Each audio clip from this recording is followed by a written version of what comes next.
Hello po mga mima ko, ito nga pala at damay-damay na naman sa pagod dahil sumayaw na naman muli ang aming kuya. Nag-perform pala ito sa harapan ni Yorme Isko. Ayan, kung kaya lahat na naman ay pagod simula kay mami at pati na dyan sa bunso na yan. Ayan, di na nga pala ako makahinga niya ng maayos, sinihingal na ako dahil sa pagod. Kung kaya nilapag ko na lang ang baby ko dyan sa upuan na pang baby na yan. At hindi nga naman nagreklamo ang baby at umupo na lang ito at nilaro ang kanyang kamay. At ito na nga pati kamay ko damay na rin. Pero okay lang yun. Tingnan niyo naman at halatang halata na parang nangihina na ako sa pagod. Pero okay lang yun. At least ngayon nakaupo na. At ito na nga ang tatlong na to, nangungulit na. Dahil hindi na makapag-antay sa kanilang order. Ito na nga, akala naman ng isang to, pinipicturean kung kaya panayang post. Tingnan nyo, wala siyang kaalam-alam na binibidyohan ko na pala. At itong isang to mukhang nakahalata at nagtatago-taguan pa. Ayan, tinatago niya ang kanyang mukha, mahihain pala yan. Ayan, at ito na rin ang bunso na to na parang naiinitan na o nangangalay na. Hindi ko alam dahil di pa naman marunong magsalita ang baby ko. Pero alam ko hindi na siya komportable dahil parang naiiyak na. O baka nakukulitan na sa kanyang kuya sa kanyang likuran na sobrang kulit.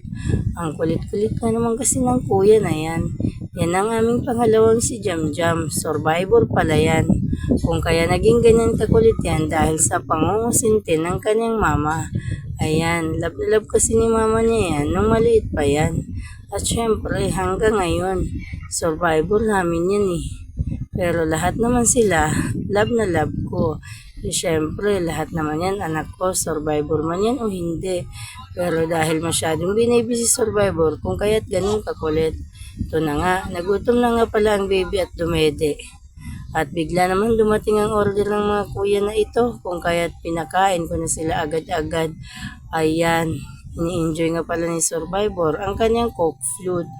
Ayan, nag-i-enjoy din si Ramram ko sa kanyang coke flute. At ito si kuya, hinalo-halo nga naman ang kanya. Ayan, at tinitingnan nga naman ito ni Kuya Ramram. At inaya-gaya din niya ito.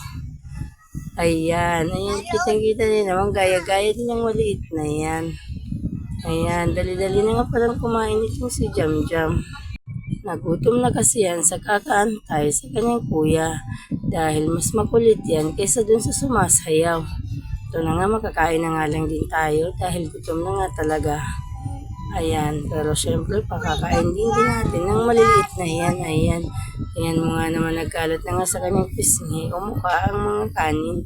Ayan pang isang yan. Ayan, masigla na sila ulit dahil sila ay kumakain na. At alam nila na hindi na sila mapapagod dahil pauwi na kami.